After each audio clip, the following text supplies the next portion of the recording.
How to apologize as a brand. How should a brand apologize when they make a mistake? What's the right way to right a wrong so you don't end up losing your fan base, your ideal individuals, your loyal customers? This is the question we're going to answer in this episode of Inspiration to Millions. I'm going to give you the 3 A's of acing a public apology so your brand can come out stronger, win hearts, and actually increase its customer base. And you're going to want to stick around to the end because I'm going to give you an amazing tool to help you consistently stay on brand. Because brand consistency creates brand loyalty, and brand loyalty is your business plan. Today we are answering the question, how to apologize as a brand. We see apologies all around us all the time. We apologize, we're apologized to, like, sorry we got offended. This is that kind of like most common garden variety of apology we see a lot. It's also, it's an apology, but it also isn't one, right? It's like a half apology, a grudging, unwilling apology, maybe impeded by your own ego apology, right? I'm sorry you got offended. Doesn't exactly mean, I'm sorry, I made a mistake and hurt our relationship. A genuine apology is an honest admission of wrongdoing, a willingness to set aside the ego and to make amends. A grudge-laden apology versus that genuine apology, that sincere asking of forgiveness, applies to brands as well. Here's the powerful part most brands completely miss, and it's a simple truth that an unconditional, authentic apology is also a great form of storytelling, and uplifting people's lives through storytelling is what great brands do on a global scale. Every success story has at least some history of mistakes, missteps, some failures behind them. A toddler learning to walk will fall and bump into things and lose that, in such a cute way, that wobbly balance from time to time. But guess what? Bumping into things, being wobbly, taking missteps, falling flat on your face can happen to fully functioning adults too. I was on a nature trail the other day and I totally ate it. Apparently I stepped into a hole that only my foot could see. I tried to grab onto this railing that just flipped me under it and then went down faster than an undercooked angel food cake, which I learned later when I undercooked my angel food cake. And I've been walking for years, right? Brands make mistakes too. Little fledgling brands as well as big established brands. Big picture, mistakes are okay. It shows you're growing. If you're not making mistakes, if you're not building anything, you're just holding on to the concept of yourself super tight. You're never stepping out of your comfort zone. You're never reaching to expand your persona into new areas. But what if that concept of yourself is actually smaller than you really are? Isn't it worth the mistakes if the payoff is that you grow into your fullest potential and you enjoy the process of falling and getting back up and falling and getting back up all along the way? You can use your failures as brand alignment moments to open opportunities to connect more personally with your customers. Apparently, John Wayne said, "Never apologize, mister. It's a sign of weakness." Boy, was he wrong. Well, his Hollywood persona was selling an idea of manliness that is wrong. No one said we're perfect. Not even the best brands are. To err is human after all, and this cliche applies to some of the most beloved and well-known brands out there. And I'm going to tell you some fun stories about brands that learned how to apologize as a brand because they had the heart and the smarts to offer unconditional, complete apologies. Along with those apologies, they made a commitment to their community that they would do their best to never repeat their mistakes. These are some kick-ass apologies I'm talking about here. But before these stories, let me give you an example of how a brand should not apologize. Like never ruin an apology with an excuse. The Pepsi incident is a perfect illustration of this botched apology. I think most of us remember that 2017 Kendall Jenner Pepsi commercial that was slammed for its tone-deaf trivialization of an important social issue. So in case you didn't remember, the ad shows Kendall Jenner managing to quell a protest by offering a can of Pepsi to a police officer amidst the cheers of onlooking protesters. Given the Black Lives Movement was gaining momentum at the time, the suggestion that a protest could be quelled by a can of soda was, as you can imagine, poorly received. Pepsi was slammed on social media. Bernice King, daughter of Martin Luther King, even posted on Twitter, "If only Daddy would have known about the power of Pepsi." Pretty quick quip. Now the question isn't whether you like the ad or not. It was the way Pepsi handled the situation that's important here for you to learn from for your brand. The backlash the ad received convinced Pepsi to pull the ad and make a sort of apology. First, they explained themselves. Apparently, the ad was supposed to be about peace and unity and brotherhood. Nope, wasn't received that way, so that means it wasn't doing that. The ad was about selling soda. That's just simple truth, right? So moving on, they said this: "Clearly, we missed the mark and we apologize." Now, this would have been a fine place to end the apology. But they went on to defend themselves. "We did not intend to make light of any serious issue," they said. Now, this is supposed to be exculpatory. This is the company saying, we didn't intend to offend you. You just got offended. You see how they basically saying like, we're sorry, you for your offense, for your reaction, not for what we did. "I'm sorry you're angry" is not an apology. They didn't come right out with it. They dressed it up a bit. And for me, the cherry on the cake was when they said, "We also apologize for putting Kendall Jenner in this position." Whatever. An apology is a good way to have the last word. Does this ever happen to you that someone made a mistake and it made you furious?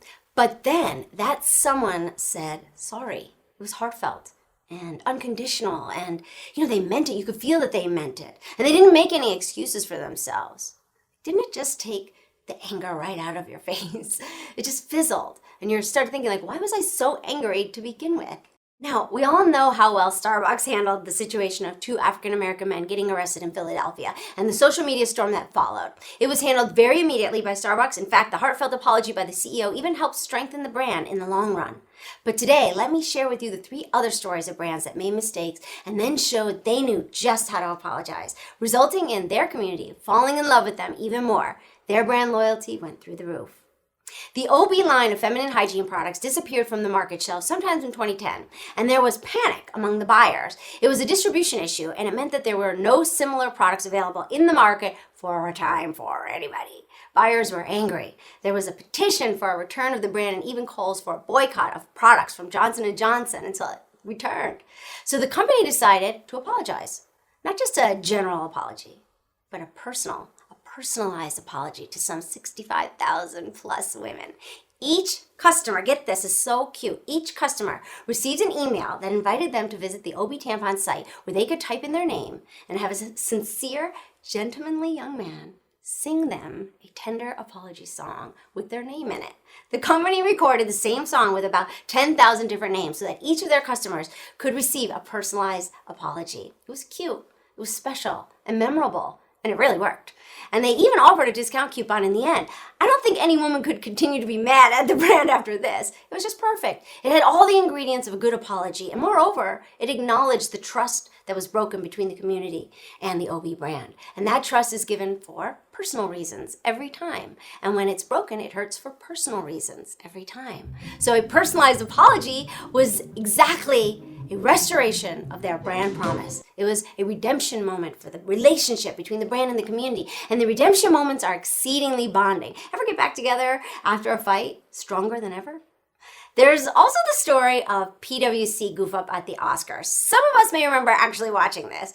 At the Oscars event in 2017, there was a spectacular blooper made by PricewaterhouseCoopers, the accountancy firm that has overseen the counting of the Oscar ballots for like 80 years plus. Warren Beatty, Faye Dunaway, opened the envelope, which says on the envelope, La La Land, instead of Moonlight, which was the actual winner of the Best Picture award.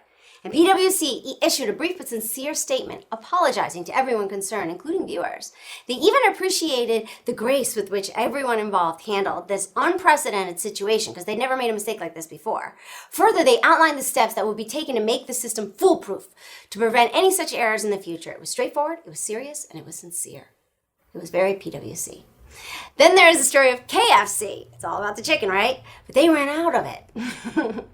They ran out of chicken. So they had to shut down hundreds of stores in the UK because their suppliers couldn't deliver. And here's what KFC did.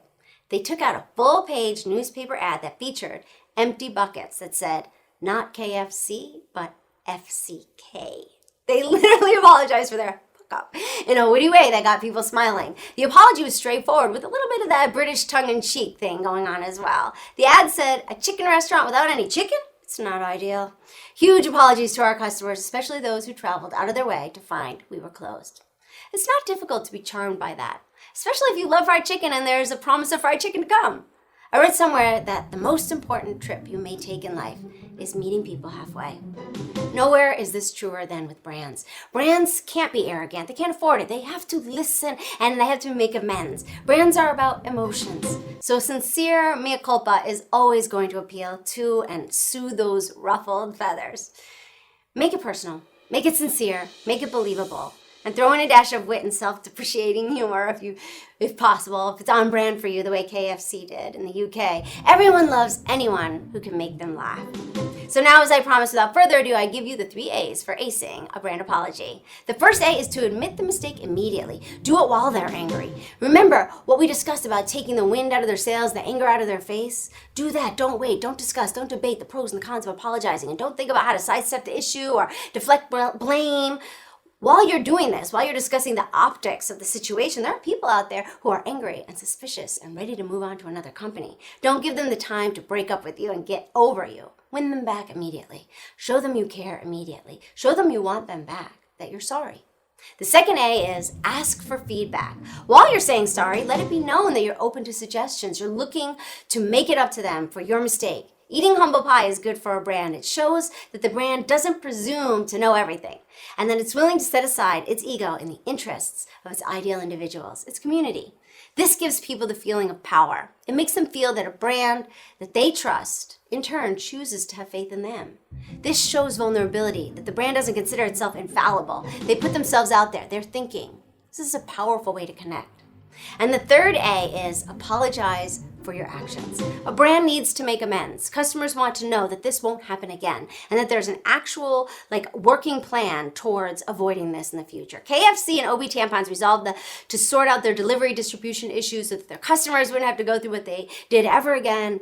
PwC announced measurements that they would be taking in the future to ensure that the Best Picture goof-up was never repeated in the future. Imagine how many broken hearts that caused. So they apologized with their actions and they owned up to it in public.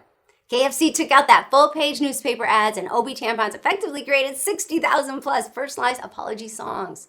To sum it up, the effect a public apology from a brand is the one that is authentic, that makes no excuses, and offers up no explanations of extenuating circumstances. KFC could easily have blamed that delivery partner, but they did not.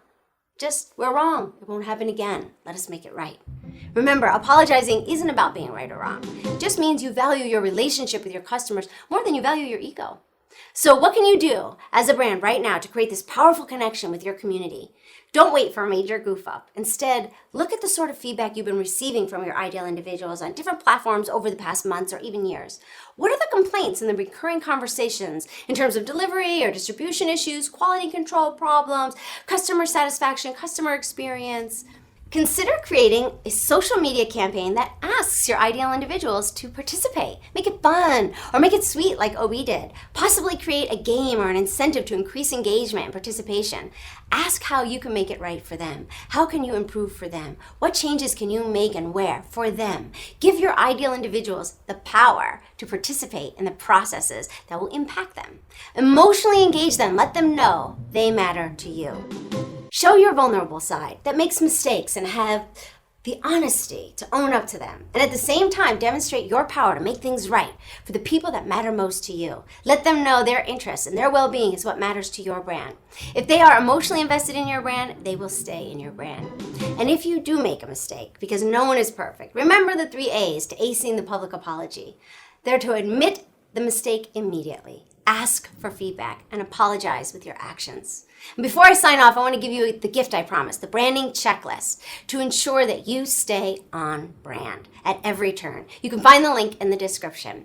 If you enjoyed watching this video and getting free branding checklists, please hit the subscribe button and hit the bell icon so you don't miss a single new episode. I release new videos every Tuesdays and Thursdays, so you can treat this video as your own personal masterclass in transforming your brand into an inspiration to millions. And as always, the first step to becoming an inspiration to millions is to love what you do and love how you do it.